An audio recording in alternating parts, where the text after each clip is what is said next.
Alors bonjour, bonsoir, aujourd'hui on se retrouve comme d'hab pour un petit test. Alors c'est le Sony XZ. Alors ça fait un bon petit moment que je le teste, hein. Alors quoi dire de ce téléphone? Alors, franchement, bon, comme je vous ai dit, hein, les grosses bambandes, c'est pas trop mon délire. Mais j'ai été quand même assez surpris par ce téléphone finalement. Niveau photo vidéo, je trouve que c'est vraiment pas mal, hein, franchement, correct. L'écran est très beau, dans l'ensemble c'est un très bon smartphone. Après, effectivement, le design, c'est pas trop mon délire, hein, des grosses bandes. Capteur d'empreinte sur le côté, franchement, première fois que je teste un capteur d'empreinte sur le côté, comme ça marche super bien. Bon, il faut appuyer, mais ça marche très bien. Sur le design, qu'il n'y aurait pas trop de problème avec ces grosses bandes, je le conseillerais, franchement, parce qu'il a un bel écran. C'est Snapdragon 820, ça tourne assez bien. Niveau photo, je trouve que c'est pas mal, aussi bien de jour que de nuit, c'est vraiment pas mal, hein. D'ailleurs, vous verrez, je vous mettrai dans la description la vidéo que j'ai déjà mis, hein. iPhone X contre ce Sony XZ, hein. Voilà, bon, c'était un téléphone qui valait quand même 700 balles à la base, mais aujourd'hui je l'ai acheté à 190 boules. L'iPhone, même si on le trouve aujourd'hui en moins de 1000 balles, mais bon, ça reste toujours beaucoup plus cher que ce téléphone. Et finalement, il se débrouille très bien. Niveau photo, c'est un petit peu moins bien que l'iPhone, hein, faut pas raconter de conneries. Mais par contre, pour la vidéo, j'ai trouvé que c'était mieux que l'iPhone. Voilà, mieux que l'iPhone X. Niveau vidéo, j'ai trouvé ça très bon, quoi.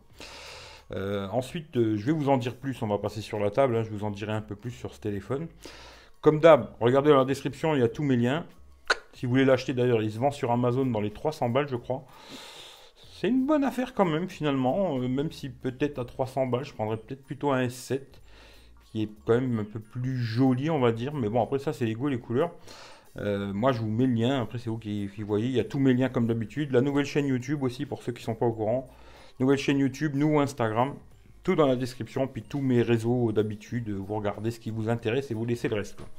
Voilà, on passe sur la table, je vous montre un peu tout ça. Bon, bah nous voilà sur la table, hein. Alors, on va regarder ce téléphone, le Sony XZ. Alors, déjà en haut, on a un micro, le jack. Bon, moi je préfère quand il est en bas, mais il est en haut.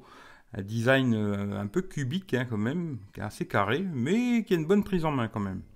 À l'avant, on a un écran de 5,2 pouces avec bon ces grosses bandes en haut et en bas, hein, qui sont énormes, faut le dire, hein. Mais pas plus grosses que celles des iPhone Plus, quoi, hein, pas plus grosses, quoi. Voilà. Ensuite, on a une lettre de notification, capteur photo. Je sais même plus combien de pixels il fait, mais vous trouverez ça facilement si ça vous intéresse sur le net, hein. Un haut-parleur en haut, un haut-parleur en bas. C'est stéréo, c'est pas mal. Et les capteurs de proximité, l'écran 5,2 pouces, qui est vraiment assez joli, l'écran, beaucoup de luminosité, etc. Là-dessus, pas de problème. Sur le côté droit, on a l'empreinte digitale, le bouton on-off, hein, empreinte digitale. Le bouton du volume plus-moins. Alors c'est un peu bizarre qu'il soit mis là, mais à mon avis c'est fait exprès pour quand on fait des photos, pour zoomer, machin. Bon, voilà, j'aurais préféré qu'il soit là-haut, mais bon, il est là, hein. Faut s'y habituer. Et toujours le bouton pour faire les photos, tac tac. Alors normalement je crois que si on reste appuyé dessus, tac, ça ouvre direct l'appareil photo. Voilà, c'est ça. Hein, dès qu'on reste appuyé dessus, hein, on est sur l'écran d'accueil, éteint. Hein, comme ça, on reste appuyé, hop, ça ouvre l'appareil photo, direct, hop, on appuie, tac, ça fait une photo. Voilà, c'est pas mal, c'est une bonne idée, quoi. Voilà. Ensuite, on va rebloquer ça, voilà. Tout en alu, hein, c'est tout de l'aluminium par contre, ça c'est vrai que c'est propre, hein. Niveau finition, franchement, il n'y a pas grand chose à dire. Sur le côté ici, alors, je vais pas la sortir parce que quand on la sort, ça redémarre le téléphone. Je pensais qu'il était double SIM, mais non. C'est une SIM, une carte SD. Il n'y a pas besoin d'ustensile pour ouvrir, hein. C'est juste à tirer ce petit truc avec un ongle là. Le petit machin il vient. On peut mettre une SIM, une carte SD. Dommage, pas de double SIM, c'est dommage. En bas, on a un autre micro. USB type C. C'est une bonne chose. Voilà. À l'arrière. Alors, à l'arrière, on a le capteur photo, hein, ici en haut, qui est, je crois, 23,5 millions de pixels, mais je suis plus sûr des chiffres, hein. En ce moment, j'ai tellement de chiffres dans la tête que je me rappelle plus de tout ça. Mais je crois que c'est ça. Capteur autofocus, laser, machin, bidule chouette, hein, il y a tout ce qu'on veut là-dessus. Le flash double machin, voilà. L'arrière, tout en alu aussi, pareil. Marqué Xperia. Bon, là, c'est la couleur alu. Franchement, je le trouve vraiment joli. Même si ces grosses bandes ne me plaisent pas, hein, ça c'est clair et net. Ouais, c'est débloqué direct. Ces grosses bandes ne me plaisent pas, ça c'est sûr, hein. Sur les côtés, je trouve que les bandes sont assez fines encore. Hein. Bon, il y a quand même des belles petites bordures, mais c'est assez fin. Comme je le dis, plus fin que sur les iPhone Plus. Hein. Ça, c'est un petit troll pour ceux qui aiment Apple. Voilà. Mais à part ce défaut-là, j'ai pas trouvé de gros défauts à ce téléphone. Voilà. Presque, je l'aime bien. S'il avait été double SIM, je l'aurais gardé, quoi. Sinon, pour le capteur d'empreinte, alors je vais vous montrer. Hein, on appuie, tac, ça déverrouille. Hein, on appuie, ça déverrouille direct. Franchement, c'est très rapide, ça marche bien. Alors moi, ce que j'ai fait, j'ai mis ce doigt-là. J'ai mis ce doigt-là. Je me rappelle plus du nom du doigt, hein, mais bon, voilà. Hein, comme ça, dans la main gauche, c'est pareil. Et puis j'ai mis ce doigt-là aussi, comme ça, quand je le tiens comme ça, si je veux le déverrouiller comme ça. Voilà. Mais c'est pas bête, hein, franchement, cette idée d'avoir le capteur ici sur le côté, finalement, c'est pas si bête, quoi. Voilà. Pour les specs, c'est pareil, je vais pas vous faire 3 heures là-dessus. Il a 3 Go de RAM, 32 Go de mémoire. C'est le Snapdragon 820. C'est un bon processeur, très puissant, qui suffira largement à tout ce que vous aurez besoin de faire. Voilà, largement, quoi. Je vous ai dit tout à l'heure, l'écran, franchement, 5,2 pouces. Aujourd'hui, j'ai un peu de mal avec ces tailles d'écran, moi. Je préfère le 18/9e, qui permet d'avoir un écran un peu plus serré, mais beaucoup plus haut, qui permet d'en voir beaucoup plus sur les réseaux sociaux. Voilà, pour Twitter, etc. On voit beaucoup plus d'affichage. Hein. Hein, ça, après, c'est un choix, quoi. Mais voilà. Là, je trouve qu'on a beaucoup moins d'affichage. En ayant ces boutons en bas, ça coupe déjà un morceau. Il doit rester 5 pouces, à mon avis. Sinon, ça tourne bien. Hein. Franchement, il n'y a pas grand-chose à dire. Même Instagram, ça tourne bien. Il n'y a pas de problème. C'est quelque chose qui tourne bien. 820, ça tourne super bien. Il n'y a pas de souci. Alors, ouais, le son au haut-parleur. Alors, le son, c'est stéréo. Mais je trouve que ça manque un peu de puissance. Le son est bon. Hein. Franchement, c'est clair, c'est propre et tout. Mais je trouve que ça manque un peu de puissance. Ça aurait été un peu mieux si c'était un peu plus puissant. Mais bon, c'est quand même correct. Hein. Mais il y a un petit manque de puissance. Quoi. Alors, le son jack, il est bon. Franchement, il n'y a rien à dire. Les Sony, c'est réputé souvent pour ça. Le son jack est très bon. J'ai testé avec les AKG et les KZ de ZS6. C'est très bon, très correct. Pas de souci. Pour ce qui est de la photo vidéo, je ne vais pas vous en montrer. J'ai déjà fait une vidéo où vous pourrez voir un comparatif contre l'iPhone X. Je vous mets le lien dans la description. Si vous voulez voir ce que ça donne en photo vidéo, vous pouvez regarder là. Mais je peux vous dire, en photo vidéo, je trouve que ça se débrouille très bien en vidéo. Vraiment très bien. J'ai trouvé que c'était très très bon. Très bonne stabilisation et tout. Pas rien à dire, franchement. En photo, de nuit, c'est un petit peu moins bon que l'iPhone X, mais pas beaucoup. Et de jour, c'est très bon. Voilà, il n'y a rien à dire. Impeccable. GPS sans connexion, rien du tout. Ça fonctionne impeccable. Ensuite, le truc qui intéresse tout le monde, c'est... Voilà, j'ai fait des screenshots.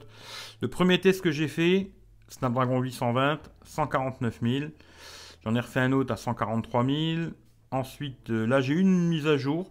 Bon, j'ai reçu plein de mises à jour sur ce téléphone quand je l'ai reçu. Et il est en version 8.0 avec la mise à jour correctif de avril 2018. Franchement, c'est pas mal pour un téléphone qui a quasiment 2 ans. Bravo Sony là-dessus, c'est très propre. Après, j'avais refait un autre test 146 700. Sur Geekbench, 1639 en simple cœur et 3984 en multicœur. C'est bien un multitouche 10 touches. Voilà, c'est une bonne chose. Alors, niveau autonomie. Alors là, j'ai fait les petits tests comme je fais d'habitude. Alors là, j'ai fait Molotov. C'est à chaque fois 30 minutes. Hein. Molotov, pour une demi-heure de Molotov, ça consomme 7%. Alors, toujours en Wi-Fi, avec tout en automatique. Voilà. Tous les tests, c'est comme ça. 7%. Ensuite, Clash Royale, 8%. Subway Surfer, 9%. Trial Extreme, 9%. Real Racing, 12%. Là, par contre, je trouve qu'il a consommé pas mal. Dit Trigger, pareil, 12%. Bon, voilà, c'est comme ça. Hein. Ensuite, pour recharger le téléphone de 10% à 100% avec le chargeur qui est dans la boîte, hein, c'est un chargeur 5 volts 2 ampères, il met 2h29. La batterie, je ne sais plus combien c'est, pour pas vous dire de bêtises, parce que je m'en souviens pas. Ensuite, 1 heure de YouTube, ça a consommé 14%. Ça, j'ai trouvé que c'était beaucoup. Mais bon, voilà, c'est comme ça. La musique avec Spotify en Bluetooth, 30 minutes pareil, 3%. Je trouvais que c'était pas mal, hein. Franchement, là-dessus, il n'y a rien à dire. Ensuite, je fais des petits tests aussi maintenant pour voir combien il consomme en veille. Alors en veille, c'est assez bien parce qu'il consomme 5% dans une nuit. C'est-à-dire que vous le posez quand vous allez vous coucher, vous vous levez le matin, il a consommé 5%. Je trouve que c'est pas mal. Voilà, pour la consommation en veille, franchement, c'est pas mal. Petit truc, j'ai trouvé que le Wi-Fi était un peu léger. Alors là, vous voyez, bon, je suis à un endroit où j'ai pas trop le Wi-Fi, déjà à la base, mais il capte pas super bien le Wi-Fi. Après, pour ce qui est de la 3G, 4G, pas de souci. J'ai la SIM Free dedans, hein. Voilà, Free chez moi, il n'y a pas de 4G. Mais quand j'ai été en vadrouille avec ce téléphone, il capte la 4G, 4G+, tout, pas de souci. Pour les appels, c'est pareil. Appel, que ce soit en main libre ou à l'écouteur, ça marche bien. Il n'y a aucun souci là-dessus. Ensuite, il y a un petit système ici. On peut appuyer là, ça éteint l'écran. Double tap aussi pour rallumer l'écran. Après, bon, vous êtes obligé de faire votre code, hein, voilà, ou de mettre votre empreinte. Voilà. Sinon, pour l'autonomie, en moyenne, c'est 5 heures jusqu'à 10%. Hein, voilà, j'arrête à 10%, quoi. De 100% à 10%. En moyenne, c'était 5 heures avec du Wi-Fi, 3G, 4G et tout. On peut peut-être faire un petit peu plus parce qu'ils ont des modes stamina, machin et tout, mais ça va couper plein de choses. Moi, j'ai vraiment fait tout au maximum. C'est à peu près 5 heures. Des fois, j'ai fait un tout petit peu plus, mais je me dis la moyenne, c'est 5 heures. Voilà. Avec, vous voyez un petit peu ce que j'ai fait, hein, l'utilisation du YouTube, etc., etc., quoi.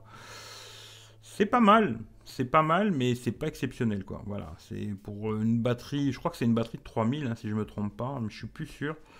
Ça aurait pu faire beaucoup mieux, mais bon, voilà. Aujourd'hui, la plupart des téléphones n'ont pas une autonomie de folie, et celui-là, c'est la même chose, quoi. Voilà. Mais dans l'ensemble, j'ai aimé utiliser ce téléphone, quoi. Voilà.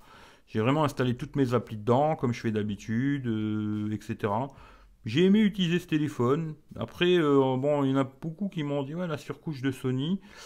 Je trouvais que c'était un peu stock, quoi, Android stock, moi. Il n'y a pas trop de surcouche. Ben, ça, c'est propre, quoi. Dans l'ensemble, j'avais jamais testé de Sony. Et ça me dérangerait. Bon, à part ces bandes, hein. Les bandes là, c'est pas possible. Mais à part ça, ça me dérangerait pas d'en avoir un Sony comme ça, quoi. Sans ces bandes, bien sûr, en 18/9, c'est possible, quoi. Où j'ai été surtout surpris sur ce téléphone, c'est la stabilisation vidéo. Une super stabilisation vidéo. Ça, c'est clair et net. Niveau photo, vidéo, il m'a surpris ce téléphone. Je pensais pas qu'il serait si bon.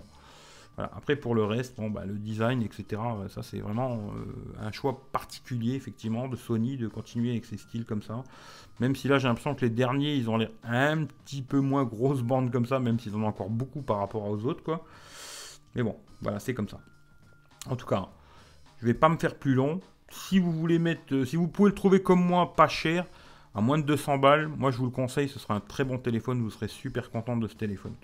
Pour quasiment tout, il marche impeccable. Après, à 300 € neuf, parce que là, j'ai regardé sur Amazon, il est à 300 balles. Là, je sais pas, hein. Franchement, je prendrais plutôt un S7 aujourd'hui à 300 balles, qui sera un peu mieux quand même que ce téléphone. Pas au niveau de l'autonomie. Au niveau de l'autonomie, ce sera pareil. Mais il sera un peu meilleur au niveau de la photo. Après, c'est un choix particulier. Il y a des gens qui aiment bien ce design. Pourquoi pas. Voilà. Mais dans l'ensemble, je vous dis franchement, je l'ai utilisé vraiment et j'ai apprécié utiliser ce téléphone. Franchement, il m'a plu dans l'ensemble. S'il avait été double SIM, je pense que peut-être je l'aurais gardé. Parce qu'il est IP68 aussi. Ça, j'ai oublié de le dire. Il est IP68 et sur un téléphone si peu cher, IP68, Snapdragon 820, il a pas mal d'avantages quand même. Voilà. C'est un bon smartphone. Moi, si vous n'avez pas beaucoup d'argent à dépenser et que vous arrivez à le trouver genre à moins de 200 balles, je vous le conseille sans problème. Vous pourrez faire des très belles photos, très belles vidéos. Voilà. Je me fais pas plus long. Comme d'habitude, si ça vous plaît, partagez à gauche, à droite, hein, sur les réseaux sociaux. Prenez soin de vous. Et puis on se dit rendez-vous pour le prochain test. De toute façon, comme je vous ai dit, vous allez sûrement vous en rendre compte, hein. Mais aujourd'hui, c'est journée test. Je fais tous les tests que je dois faire en une fois, là. J'ai tellement de produits à essayer là que je suis à un retard de malade aujourd'hui. Je fais ça toute la journée, quoi. Allez, je vous fais tous des bisous. Prenez soin de vous et à très bientôt. Si vous avez des questions, vous me les posez. Je vous répondrai. Il n'y a aucun souci. Allez, bisous à tout le monde. Ciao, ciao.